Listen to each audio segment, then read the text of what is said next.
Hi friends, this is Rajinikanth from ఎంఆర్క web channels. ఈరోజు topic వచ్చేసి నాన్ వేషణ వర్సెస్ మూవీ రివ్యూవర్స్. గత 2 రోజుల క్రితం నాన్ వేషణ మూవీ రివ్యూవర్స్ గురించి ఒక వీడియో రిలీజ్ చేశారు. ఈ మూవీ రివ్యూవర్స్ సినిమాలను నాశనం చేస్తున్నారు. ఆ సినిమాల మీద ఆధారపడిన ఎంతో ఎంతోమంది కార్మికుల జీవితాలు నాశనం అవుతున్నాయి. ఇలా సినిమా ద్వారా చాలామంది జీవితాలను ప్రభావితం చేస్తున్నారు. అందుకని ఈ మూవీ రివ్యూవర్స్ ఈ మూవీ రివ్యూ చెప్పడం ఆపేయాలి. ఆపకపోతే ఈ సినిమా ఇండస్ట్రీ వాళ్ళు, ముఖ్యంగా ప్రొడ్యూసర్స్, బీహార్ వాళ్ళని తీసుకొచ్చి ఎవరైతే మూవీ రివ్యూవర్స్ ఉన్నారో వాళ్ళని అంటే ఫినిష్ చేయాలన్న ఉద్దేశంలో నాగేశ్వర గారు తన అభిప్రాయాలని వెలిబుచ్చారు. దానికి కౌంటర్గా చాలామంది రివ్యూవర్స్, చాలామంది యూట్యూబర్స్ రెస్పాండ్ అవుతున్నారు. నేను కూడా ఈ విషయంపై నా అభిప్రాయాన్ని నేను తెలియపరచాల్చుకున్నాను. నేనేమంటున్నానంటే, మూవీ రివ్యూస్ అనేది తప్పు కాదు. ఎందుకంటే కూటి కోసం కోటి విద్యలు అన్నారు. అంటే పుట్టకూటి కోసం చాలామంది చాలా రకాలుగా ఏదో ఒక దాని మీద ఆధారపడి జీవిస్తున్నారు. ఇప్పుడు సినిమాల మీద ఎలాగో బతుకుతున్నారో, అలాగే ఇప్పుడు మీరు ట్రావెలింగ్ మీద మీరు యూట్యూబ్లు చేసుకొని మీరు జీవనం సాగిస్తున్నారు.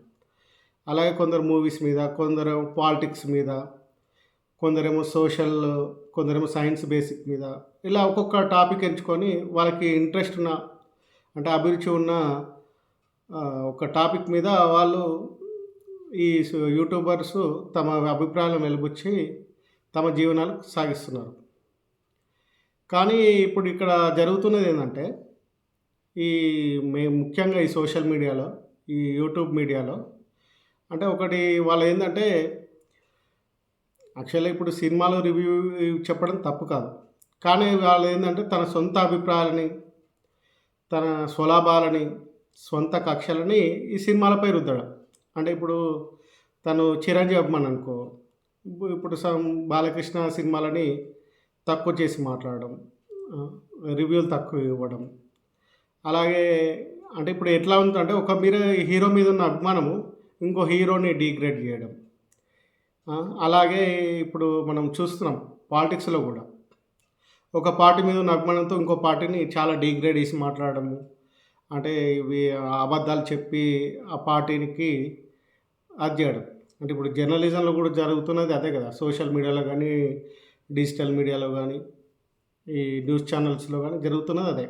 అంటే వాళ్ళకు అనుకూలంగా ఉన్న సందర్భంలో ఒక తీరుగా, తనకు ఇష్టం లేని వారిపైన ఒక రకంగా తమ అభిప్రాయాలు వెలిబుచ్చడం అనేది పరిపాటుగా జరుగుతుంది.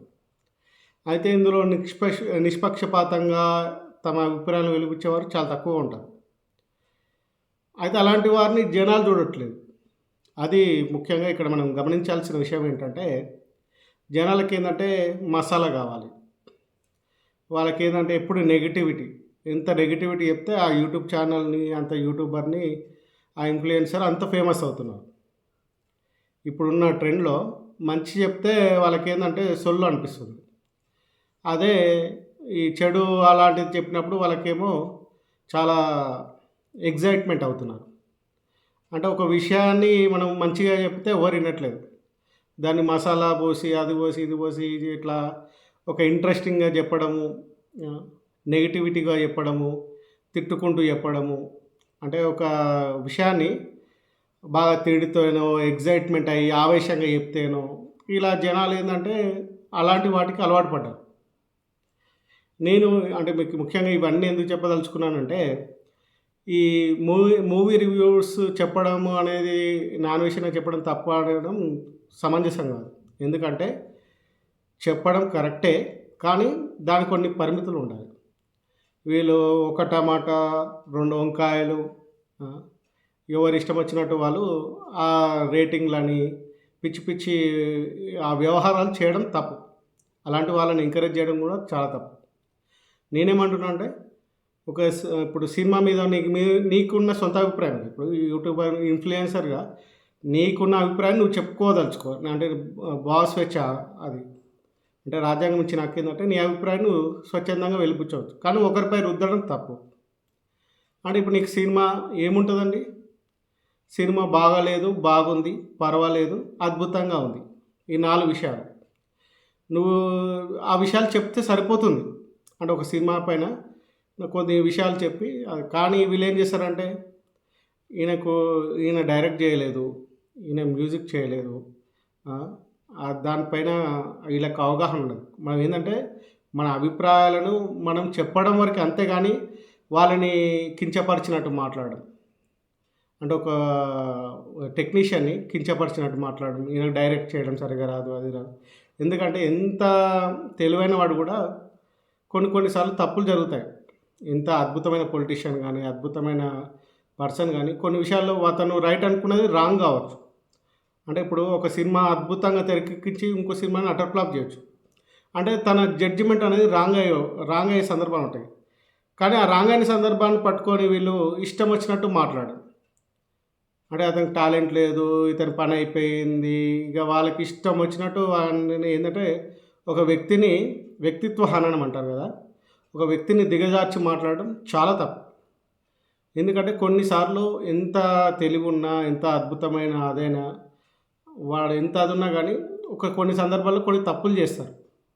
దాన్ని పట్టుకొని ఆ చిన్న తప్పును పట్టుకొని అతని పని అయిపోయింది అది దాని ఆ మనిషిని చాలా దిగజార్చి మాట్లాడడం చాలా తప్పు. నేను ఈ విషయంలో మూవీ రివ్యూస్ వాళ్ళు స్వచ్ఛందంగా మూవీ రివ్యూస్ చేసుకోవచ్చు. కానీ దానికి ఒక పరిమితులు ఉంటాయి. జనాలు కూడా ఏంటంటే అలాంటి వారిని మీరు ఎంకరేజ్ చేయాలి. అంతేగాని ఈ నెగెటివ్ మాట్లాడే వాళ్ళని, నెగెటివ్ స్ప్రెడ్ చేసే వాళ్ళని మనం రాజకీయాల్లో చూస్తున్నాము, మూవీ రివ్యూస్లో చూస్తున్నాము. ఆడ మంచిగా జెన్యూన్గా చెప్పే స్వచ్ఛందంగా ఉండే ఇన్ఫ్లుయెన్సర్లని వీళ్ళు ఎంకరేజ్ చేయరు. ఎవడైతే నెగెటివ్ మాట్లాడతాడో, ఆ నెగెటివ్ పబ్లిసిటీ చేస్తారో, ఆ నెగెటివ్ పబ్లిసిటీ ద్వారా వాళ్ళు సొంత ఆర్జించే అంటే అలాంటి కన్నింగ్ మనస్తత్వాలు ఉన్న వారిని జనాలు ఎంకరేజ్ చేస్తున్నారు. మనము అంటే ముఖ్యంగా ఇప్పుడు చూస్తుంటే ఈ పొలిటీషియన్స్ ఇప్పుడు మన పార్టీ అభిప్రాయాలని వాళ్ళు ఏంటంటే నెగిటివ్ మాట్లాడి సంపాదించుకుంటున్నారు. ఒకరిపై ఏమంటారు బట్టగాల్చి మీదేసి అది అడ్వాంటేజ్ తీసుకొని మనీ ఎర్న్ చేయడం. అంటే కన్నింగ్ ఉన్న పర్సనాలిటీస్ని వాళ్ళు ఎంకరేజ్ చేస్తున్నారు, వాళ్ళు పైకి వస్తున్నారు. వాళ్ళ యూట్యూబ్ ఛానల్సే వాళ్ళకి చాలా ట్రెండింగ్లో ఉన్నాయి. అంటే లక్షలలో సబ్స్క్రైబు, లక్షలలో వ్యూస్. అయితే ఎవరైతే స్వచ్ఛందంగా తమ అభిప్రాయాలు వెలిపిస్తున్నారో, అంటే ఒక మంచి సదుద్దేశంతో ఒక ఇన్ఫ్లుయెన్స్ చేయాలనుకుంటున్నారో వాళ్ళని ప్రజలు ఎంకరేజ్ చేయట్లేదు. అంటే ఇందులో ప్రజల తప్పు ఉంది, మూవీ రివ్యూవర్స్ తప్పు ఉంది. అంటే ఇప్పుడు ఉన్న ప్రపంచంలో డబ్బు కోసము చెత్త పనులు చేయడం బాగా అలవాటైంది. అంటే యూట్యూబ్ ద్వారా మనీ వస్తున్నాయని కూడా యూట్యూబ్ ఒక మాధ్యమాన్ని ఎంచుకొని అన్ని తప్పుడు పనులు చేయడము, ఇలాంటి పనులు జరుగుతున్నాయి. కాబట్టి నేను ఈ విషయం ద్వారా నాన్వేషణ గారు కొన్ని మంచి విషయాలు చెప్తారు. అంటే అతను చాలా ఇన్ఫ్లుయెన్స్ చేస్తున్నాడు. ఇప్పుడు బెట్టింగ్పై తన యుద్ధం ప్రకటించాడు. దానికి నేను కూడా సపోర్ట్ చేశాను. ఆ వీడియోలు కూడా మీరు చూడొచ్చు, బెట్టింగ్ వీడియోలు. అలాగే కానీ ఈ విషయాలు మాత్రం అతను చాలా తప్పుగా మాట్లాడాడు.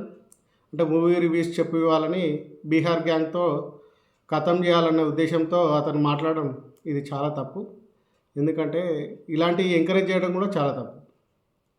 ఒకటి ఏంటంటే మీరు స్వచ్ఛందంగా మీ అభిప్రాయాలను వెలిబుచ్చండి.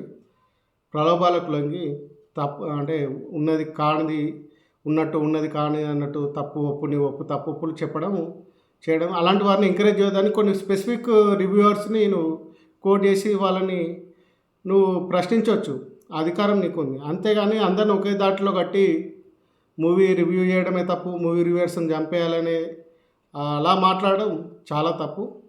ఆ వ్యాఖ్యలను నాన్వేషణ గారు వెనక్కి తీసుకోవాలి.